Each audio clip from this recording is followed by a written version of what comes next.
Тийм ээ, зээлийн хүү Монгол улсад үнэхээр өндөр байгаад байгаа. Үүнтэй холбоотойгоор судалгаа хийхдээ бол нийт зээлийн хүүг 100% гэж бодвол 63% нь бол их усрын зардал. Нэгсний хадгаламжийн хүү байгаа. За энэ үн дээр бол шууд одоо инфляц гэх мэтлэн суур макро эдийн засгийн нөхцөл байдалтай холбоотой болохоор нэг маневр их хэцүү. Гэхдээ үлдсэн 27% нь маневр хийж болж байгаа. Жишээлбэл бол эрсдэл нь бол 15% гэж байгаа хүнийх нь. Үйл ажиллагааны зардал нь 22%.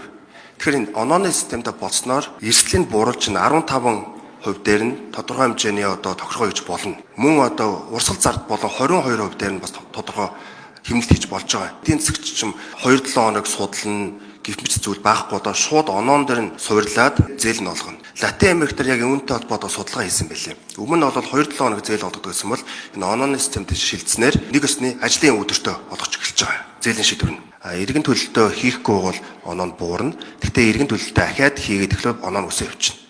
Одоо байгаа систем яадаг вэ гэхээр иргэн төлөлтөө хийхгүй бол харж гсалтанд орчихно.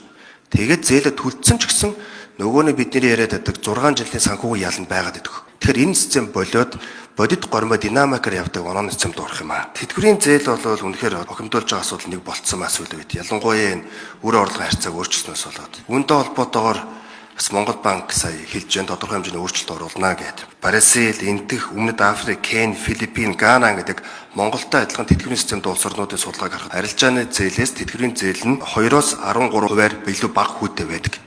Яагад гэвэл энэ нь бол эрсдэл багтаа зээл гэж хардаг. Банкуд нь автоматар суудгаад авчдаг болохоор. Тэгэхээр энэ утгаараа одоо primary гэсэн бүтээгдэхүүн Монгол банк бас зах зээл нэвтрүүлэх нь зөв гэж харж байгаа. Бид нар чинь бас хоёр шаталтай банкны системтэй шилжээд 35 жил болж байна. Тэгээд тодорхой хэмжээний нэмэлт бүтээгдэхүүн гаргах нь зөв гэж харж байгаа маа.